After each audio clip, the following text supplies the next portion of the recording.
À force de me faire la cour, il m'a fait le jardin également. Voilà. Bonsoir Alice Denat, bonsoir Catherine Lara. Bonsoir. Vous avez 20 ans, c'est formidable Bon, ce allez, soir. 21. Quand on est jeune, c'est pour la vie. Exactement. Amis depuis plus de 30 ans l'une Ah oui, et ça fait l'autre. 30 ans. Ça doit faire 30 ans cette année, quoi. La même chose. J'ai rencontré Laurent la même année que Catherine et puis j'ai choisi.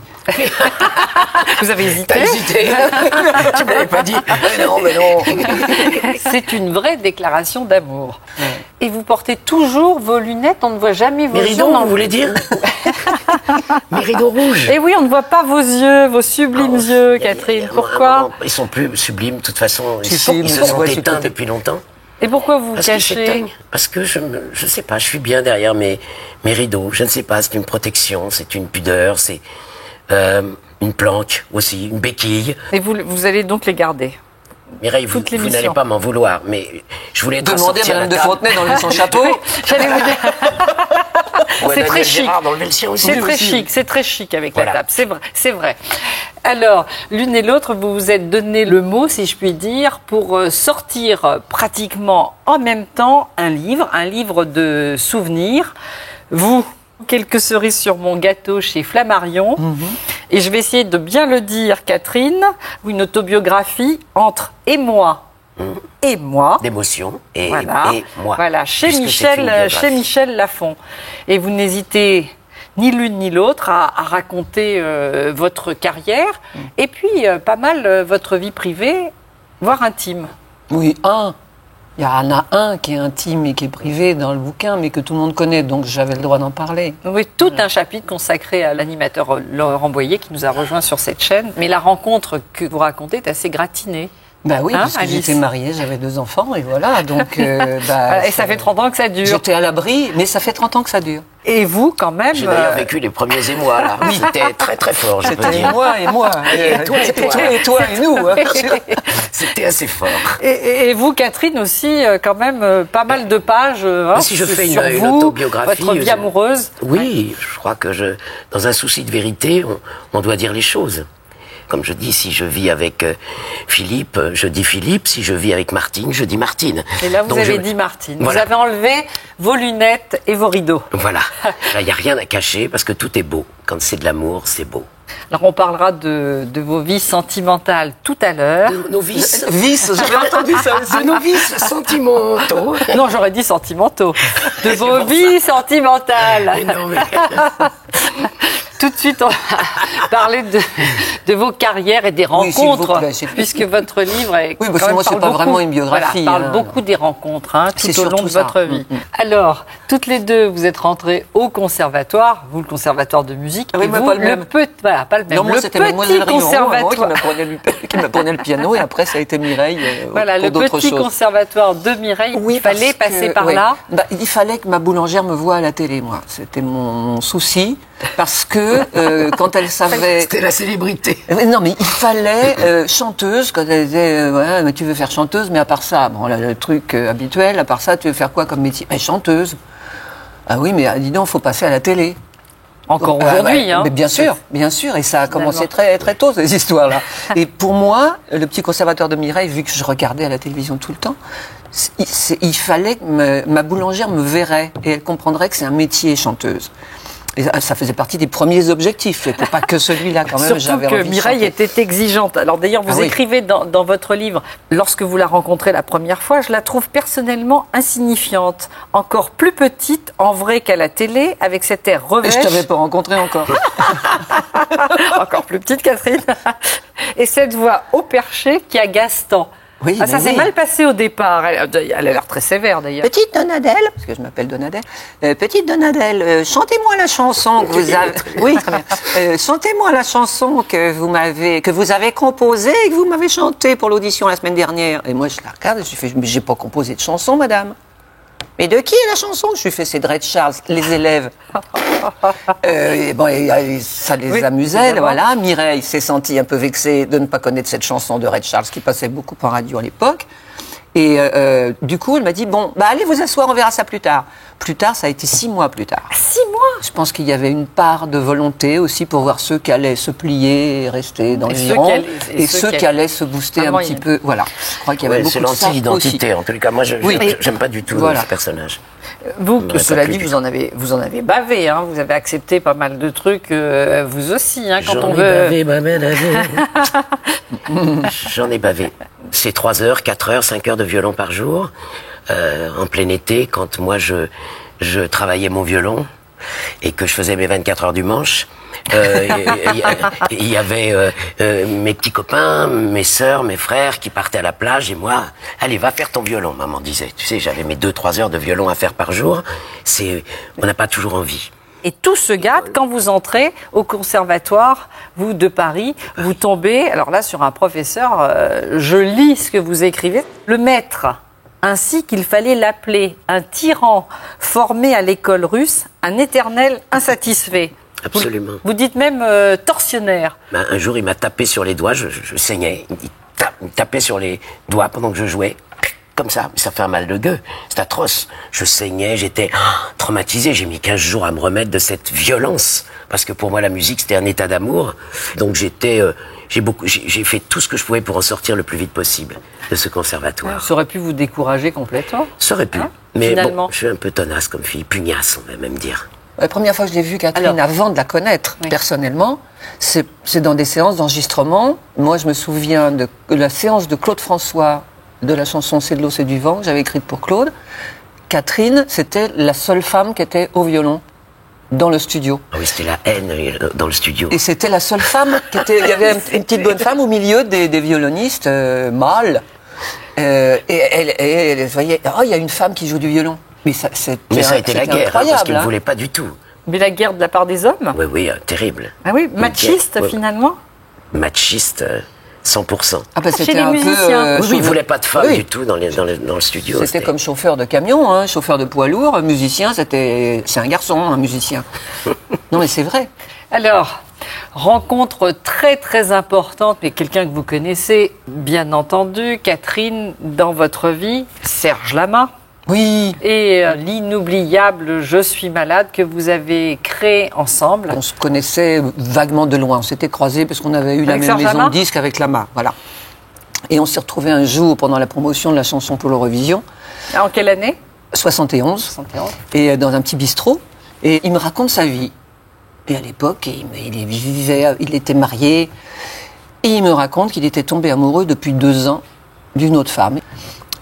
Et il me disait tout le temps, et je suis malade. Ouais, j'en suis malade. J'en Ouais, j'en suis suis malade. malade. Il me dit, mais ça me fait mal là. Tu vois, le plexus solaire, là. Et je rentre chez moi, et mon piano m'appelle. Et j'ai une mélodie qui me vient en 10 minutes. Eh oui, ça c'est... C'est la mélodie de Je suis malade. J'ai honte des fois de raconter ça. Parce qu'on se dit, c'est bon, 10 minutes, c'est Ah oui. ridicule. Et ce qui est formidable, c'est que je ne l'ai pas dit à Serge que j'avais fait une mélodie. On s'est retrouvés 3 mois après, il était parti en tournée. Bon. On se retrouve dans un bureau et il me dit, fais-moi écouter un peu des chansons, fais-moi écouter des musiques, fais-moi écouter des musiques. On avait décidé de travailler ensemble. Et je me suis dit, tiens, je vais lui faire écouter la musique en question.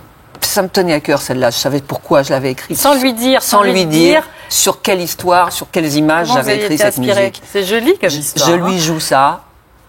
À peine 2 heures après, il a écrit l'histoire pour laquelle j'avais composé cette musique. Non mais c'est magique. Voilà. Et Parce que alors, c'est un langage aussi... Cette les nuit notes. était magique, ma chère Catherine. Voilà, et moi, Nuit magique, elle est née aussi rapidement. La petite étoile, finalement, c'est la C'est ça, récompense. hein, mais c'est oui, mais ça veut. Ah, C'est la cerise sur notre gâteau, Et- au fond, c'est celle-là. Mais voilà. Ce sont des chansons sublimes. Ce sont celles qu'on vous demande le plus. Ces tubes. Toujours. Je pense qu'il faut faire plaisir aux gens qui nous aiment. Ils viennent écouter Nuit magique, ils viennent écouter La roqueuse de diamant, ils viennent écouter Johan. Et je me dois de les chanter parce que c'est... Moi, je les ai chantés 2000 fois, mais pour les gens, c'est la première fois à chaque fois. Et je crois que on se doit de continuer évidemment. à chanter nos vieux tubes. Et le succès, vraiment, aux alentours de la trentaine. Hein. Vous avez déjà une bonne Mais j'ai trentaine quand vous commencé la chanson, j'avais 27 ans. Je commençais C'est ça, cette vocation c'est ça. extrêmement tardive. au début des années 80. Voilà, tout à fait. Et comment vous avez vécu ce succès, vous, Catherine? C'est depuis l'âge de 5 ans, je montais sur scène. j'ai fait des concerts dans la cathédrale de Reims avec des musiciens extraordinaires, donc ça m'a jamais préoccupé le succès. Je m'en fous un peu, quoi. Faut que je fais de la musique, c'est tout. Alors dans votre livre, hein, vous parlez de quelques années, 3 ans, je crois, hein, où vous prenez de la drogue. Est-ce que c'est au moment de ce succès on essaie tout. Ou ça n'a rien à voir, Catherine? Ça n'a rien à voir avec le succès. C'est simplement de faire des rencontres plus ou moins heureuses, de gens qui vous poussent, comme moi, on a vite fait de me pousser vers du délire et vers la fête. Vous y allez? Vers le sens de la fête. Moi, c'était la fête. Alors tiens, voilà, un petit pétard, un petit machin. Donc j'ai un peu essayé tout ça, jusqu'au moment où ça s'est mal passé. Je l'ai mal vécu parce que je suis déjà raide de naissance. Donc défoncé de naissance. Donc c'était comme une espèce d'ampli, et un ampli un peu trop puissant pour moi. Donc je me sentais mal physiquement, ça m'a rendu malade, ça m'a rendu flippé un peu, angoissé, et je me suis dit mais j'aime tellement la vie, j'aime tellement ça. Heureusement, il y a un choix à faire, oui. Et ça a été... On a choisi la cuisine. Voilà, on a choisi de faire la cuisine. Non mais vraiment, sincèrement Mireille, en 24 heures, j'ai tout arrêté et jamais rien repris. Alice, vous avez connu ça? Le pétard? Non, oui, non, la tentation de la drogue un peu plus dure de ce que. Ah oui, non, moi c'était pétard. J'en ai fumé vraiment 2 dans toute ma vie. Et le deuxième, ça a été l'achèvement total parce que j'ai chanté une chanson, qui est la chanson hypocalorique, ça s'appelle. Au lieu de faire faut supprimer le pâté, la potée, le potage et les pâtes au gratin, ça faisait faut supprimer le pâté, au gratin. Et je disais les premiers mots des phrases et les derniers. Et le pire, c'est que je m'entendais le dire et que je ne pouvais pas rectifier. Je restais spectatrice de ça et je me suis dit, comment ils font? Mais c'est pas possible, ça. Et toutes les chansons tristes, je chantais mort de rire. Hilar, les chansons à message, donc tu sais, un petit impossible. Impossible. Ah ben oui, moi je disais 2 fois, 3 fois le même couplet. Et je parle pas de la destruction parallèle. Là, c'était vraiment pour rire et là, ça m'a pas fait rire du tout. Non. Alors maintenant, on va parler quand même de votre vie intime, puisque vous en parlez, Ce n'est pas moi, hein. Vous l'avez voulu. Mère Mireille. Vous l'avez écrit. Voilà. Je vais commencer peut-être avec vous. Alice, il n'y a rien à dire, ça y est, c'est fait. C'est un chapitre consacré donc à Laurent Boyer, avec lequel vous vivez depuis, jolie photo, depuis 30 ans maintenant. Une rencontre que vous racontez avec vraiment gratinée, hein, je veux dire, drôle. Mais c'est la première fois que je vais au charbon, quoi. Autant dire, t'étais cuite quand même, vraiment. Oui, non, mais oui. De toute façon, toi, tu m'as connue l'année où j'étais en plein dedans, quoi. 1980. Oui. Il faut dire que vous êtes mariée, vous avez 2 enfants. Oui. Laurent Boyer est étudiant à l'époque. Il est étudiant et il passe des vacances à Isola 2000 et pour payer un peu son séjour, il sert un peu au bar pour compenser un petit peu ce qu'un copain le logeait. Et il est derrière son bar, et il chantait, il fredonnait, machin, non. Puis j'avais la main qui était à côté qui me faisait pas mal, hein. Il savait que j'étais pas complètement bien dans ma vie, ni dans mon couple à l'époque. Sous-entendu, en sous-titre, il y avait un petit peu, ça te dirait pas une petite aventure d'un soir avec un mec comme ça, non, mais c'était un petit peu ça. Il me l'a pas dit comme ça, mais ça sous-entendait un peu ça. Jean, regarde-le, il est pas mal, hein. Mais moi, j'étais à 100 lieues d'imaginer que je pouvais avoir j'étais rangée dans ma tête, c'était pas le Pérou, mais c'était posé comme ça, bien. Maison, famille, machin, le mari, les enfants. Mari qui était dans votre métier aussi. Oui, qui était producteur, mon producteur, l'éditeur de Serge, mon directeur artistique. Voilà, c'est ce que je peux dire. Et oui, voilà, et c'est pas toujours bien. Enfin, moi, ça me fallait surtout pas ça, mais bon, ça, on le sait après, et on s'est dit c'est une erreur.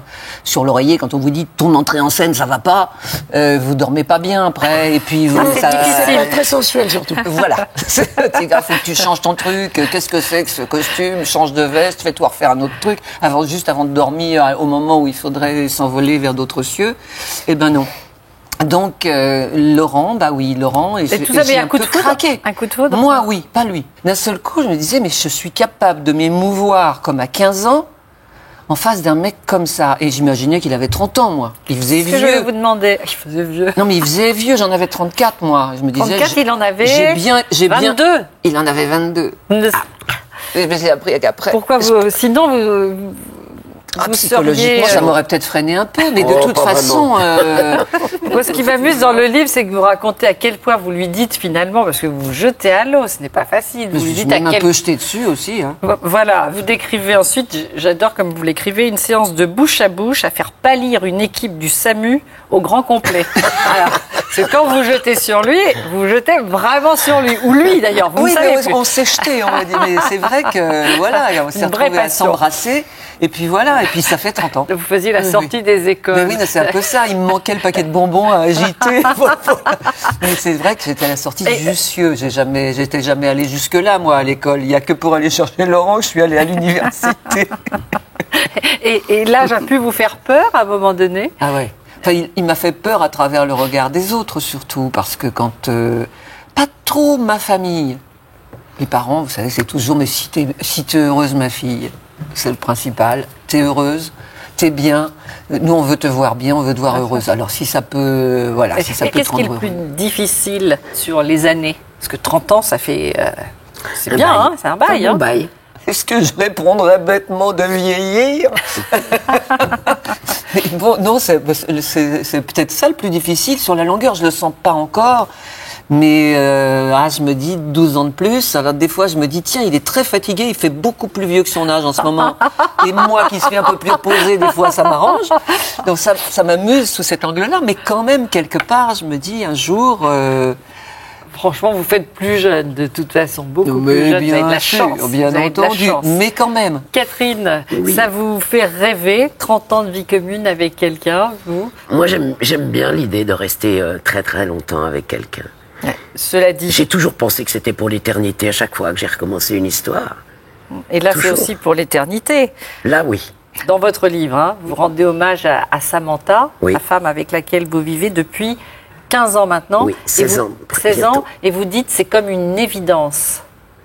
Ça l'est pour l'extérieur aussi, hein, Oui, de les voir. je l'ai rencontré, j'avais 50 ans. C'était mon grand cadeau de 50 ans. Et c'est le poids de ma balance, c'est mon équilibre, c'est une personne extraordinaire, c'est une femme droite, si vraie, si franche, si unique, si belle. Voilà. Je trouve que j'ai beaucoup de chance. Et- Parce que je suis un peu invivable, sincèrement. C'est vrai? Oui, sincèrement, je suis pas très facile. Et elle a l'art De t'en- de mettre à plat, de faire tomber à plat mes espèces de petites colères, de choses. Elle répond pas. Ce qui fait que moi, je suis... C'est ça. Là, Oui, c'est oui. formidable. Funès, un plouf. Et Voilà. d'ailleurs, vous Il dites, y je a me rien. suis véritablement autorisée à aimer et non à être aimée le jour où je l'ai rencontré. Absolument. J'ai pris un immense plaisir à aimer. Parce qu'avant, peut-être que saoul d'une quantité d'amour incroyable quand on est devant un public et qu'on a tout cet amour de gens qui vous crient on t'aime, qui t'applaudissent, quand on retombe dans la vie, il y a quelque chose qui s'arrête fort, c'est très fort. Et on a un besoin comme ça d'être aimé, encore et encore. Ouais. Et là, comme j'ai un peu posé mes valises, je dirais professionnellement, j'ai enfin découvert le grand bonheur de donner de l'amour à quelqu'un. Et le grand bonheur aussi de ne plus être infidèle. C'est aussi ce que vous dites. Oui. Ma fidélité actuelle n'a d'égal que mes infidélités passées. Voilà. C'est clair. Ah oui, ça c'est clair. Mais Donc oui, parce ça, que ça- j'étais un petit oiseau qui volait, qui se baladait, qui voltigeait. Je ne suis pas disponible. C'est une question de disponibilité, la fidélité. Je ne suis plus disponible du tout. Je ne regarde personne d'autre que Samantha, que Sam. Alors, cela dit, ce que vous écrivez, ça va faire plaisir à vos amours antérieurs, je veux dire, de savoir que vous avez toujours été infidèle. Est-ce que les autres l'ont su? Oui. Ah oui. Bah forcément. Ah, vous l'avez toujours. Parce qu'à un moment donné, ça se voyait. Hein. Alice a vécu des trucs assez amusants, mais j'ai quand même été aussi fidèle à quelqu'un d'autre aussi, très longtemps, très longtemps. Et puis le jour où j'ai commencé à voler, c'était fini. Oui, c'est ça. En fait, c'est. Parce que c'est à j'étais ce moment-là. disponible. Parce que il y a quelque chose qui me manquait. Pour cette raison-là qu'on est infidèle. On a un manque. Il y a quelque chose qu'on n'a pas. On va le chercher ailleurs. Alors, Je ne suis pas infidèle par, je dirais, je n'ai pas une infidélité masculine. j'ai une infidélité féminine. C'est très différent. Oui, d'ailleurs, vous dites que vous n'aimez pas le mot homosexualité. Oui, je dis homosensuel, je trouve ça plus joli. C'est plus joli, oui. C'est plus joli, c'est plus poétique. Ouais. Et oui, c'est aussi une pudeur. Et puis, c'est aussi me sortir d'un tiroir dans lequel j'ai pas envie d'être enfermé. Et vous dites surtout que la différence, c'est la tendresse. Et puis, c'est me laisser la chance aussi et le bonheur d'aimer les hommes parce que je les adore. Parce que j'aime la compagnie des hommes aussi. Mais c'est vrai que c'est la première fois que vous parlez publiquement de votre homosensualité, donc.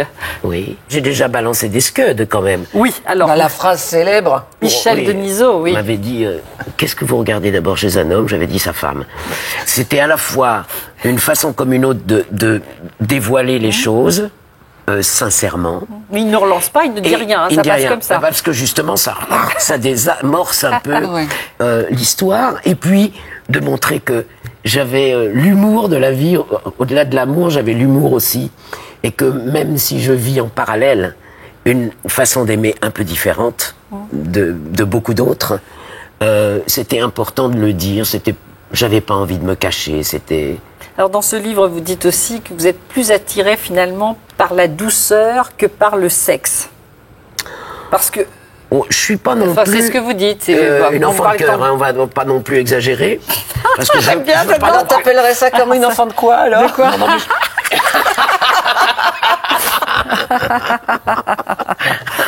Non, mais je veux dire que je suis très attaché à la tendresse, à la douceur. C'est peut-être aussi, d'ailleurs, parfois je fais cette réflexion de me dire que quand j'étais plus jeune, quand j'étais adolescente, les hommes qui me plaisaient, je ne leur plaisais pas. C'est-à-dire que moi j'ai toujours aimé les petits mecs un peu machos, un peu voyous, j'aime bien. Et vous les aimiez, les hommes? Vous avez eu des aventures avec les hommes absolument, aussi. Absolument. Mais les mecs qui me plaisaient, je crois que je leur plaisais pas. Parce que ceux-là avaient envie d'une petite blondinette, etc. Et moi, j'étais une nature un peu fonceuse, un peu... Vous n'étiez pas très pétasse décolorée, quoi. Voilà, j'étais pas pétasse décolorée du tout. Voilà. Par contre, j'ai toujours plu aux femmes qui me plaisaient. C'est quand même génial. Ah oui, c'est de la chance. Donc c'est pas de la chance, non. C'est juste, la chance n'existe pas. C'est du travail, madame.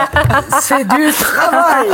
Non, mais voilà, j'ai toujours plu aux femmes qui me plaisaient. C'est génial. Si vous n'en avez pas parlé quand même pendant longtemps, cette attirance aussi pour les femmes, c'est que dans votre famille, on n'en parlait pas. Et vous dites, la question de mon amour pour les femmes n'a jamais été abordée à la maison, c'est ce que vous écrivez. Non, on l'aborde seulement maintenant avec maman qui est une femme si jeune. Elle a 97 ans. Voilà. Et elle est extrêmement jeune.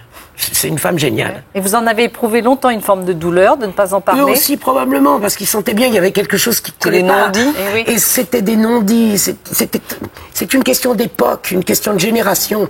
Il y a des sujets qu'on n'abordait pas. Et ce qui est formidable, c'est que votre maman, aujourd'hui, elle est merveilleuse. Maman, elle dit ma belle-fille en parlant de ça. C'est génial. Ah, c'est joli. C'est génial. Elle m'a ouvert sa porte en me disant, voilà, il y a un moment où on n'a pas pu parler de ça, mais maintenant, il faut que ce soit clair, que tu es heureuse, c'est l'essentiel. Et elle comprend que je suis très heureuse avec ça. Alors, vous parlez aussi, Catherine, parce que c'est un livre de révélation, quand même. Un petit peu. Un peu. Ah bah si, hein. Oui. Ça, il faut l'assumer. Mais j'assume. Mais pourquoi? J'ai rien dit de moche. Non. Tout ce que je dis, je parle d'amour. C'est vrai. Je parle de belles choses. Non, c'est vrai. Oui, voilà. Il n'y a aucun moment. Et je crois que je voudrais que les gens comprennent ça. C'est que juste si c'est beau, qu'est-ce que ça peut faire pourvu que les gens soient heureux entre eux? Oui, non, mais certaines personnes sont tellement attachées à préserver le jardin secret, même si c'est beau. Oui, mais il n'y en aura pas de jardin. On va me l'abîmer, mon jardin, à un moment donné. On va en faire une espèce de gadou en parlant des choses d'une mauvaise façon. Ah, c'est pour ça. Autant que moi, je le dise pour raconter à quel point c'était beau. Voilà. Ça fait pas peur que ce soit abîmé. Sali voilà, et déformé. Exactement. Je veux pas qu'on salisse ma vie et mes histoires d'amour. Et alors, vous racontez aussi avoir eu une aventure avec notre fameux pâtre grec, Georges Moustaki. Eh oui, le pâtre grec. Le beau pâtre grec, parce qu'il est magnifique, Georges. Oui. C'était surtout une histoire d'amitié. Un soir, à force de me faire la cour, il m'a fait le jardin également. Voilà. Donc, celle-ci passera dans les annales. Je n'ose même pas dire ça. Oui, bah non. Vous le gardez pour le zapping. Vous pouvez le garder d'office, là. Non, mais bon, Et, voilà, et ça a pourquoi, été- et pourquoi vous n'avez pas gardé donc Mais parce cet que- enfant, puisque parce vous êtes qu'un retrouvée enfant, enceinte c'est le fruit de de Georges. l'amour, oui, mais c'est aussi parce que j'ai tellement de respect pour les enfants, je les aime tellement, que je pense que éduquer un enfant, c'est avec un homme et une femme. C'est le fruit de l'amour entre un homme et une femme. Voilà. Et je n'aurais jamais vécu avec Georges. Nous aurions jamais... nous étions des amis, nous étions des amants de passage. J'aurais pas gardé cet enfant. Donc vous C'est pas tenez, possible. en fait, Je certaines peux pas valeurs. Des amants. Oui, mais moi, je veux Pas pas mal avoir aussi. un enfant toute seule, tu vois. Moi, j'ai eu la chance d'avoir un papa génial, une maman. J'ai été élevé par des gens qui s'aimaient. J'aurais voulu donner ça. Si j'avais eu un enfant, j'aurais adoré avoir un enfant, mais j'aurais voulu lui donner cet équilibre-là. Voilà, je peux pas possible. Et avec le recul, sincèrement, Je Catherine, vous, regrette rien non, du vous ne tout. regrettez pas. Rien du tout. Rien. Avec le temps, toutes Tout les s'en deux, va. vous diriez... Tout va bien. Merci pour la transition, Oh. j'ai tente. Mais je voulais ça... Alors, Léo, avant... Oui. On y arrive. Je voulais juste avant vous demander si vous vous sentez plus sereine ou plus inquiète. elle dépend de l'état de la peau. Ça dépend des Ça jours. dépend des jours. Ça dépend des jours. Oh, oui, Moi, je vais dire j'ai oui, toujours oui, senti alors, bien dans ma enfin, peau. ouais. Chaque période de la vie, chaque étape est une étape merveilleuse. Moi, j'aime bien avoir mes 60 balais, là. Ah oui, moi, mes 70, je sais que je les fais pas, mais... Non, Non, mais Allez. oui, bien mais sûr, bon, oui, oui. c'est Oui, un oui. passage agréable. Moi, ça va, je suis bien. Ouais, ça va. Ouais. Puis de toute façon, il faudrait faire avec, mais je crois qu'on fait bien avec, quoi. Vraiment. Pour ne rien manquer sur ma chaîne Ina Mireille Dumas, abonnez-vous et activez la cloche.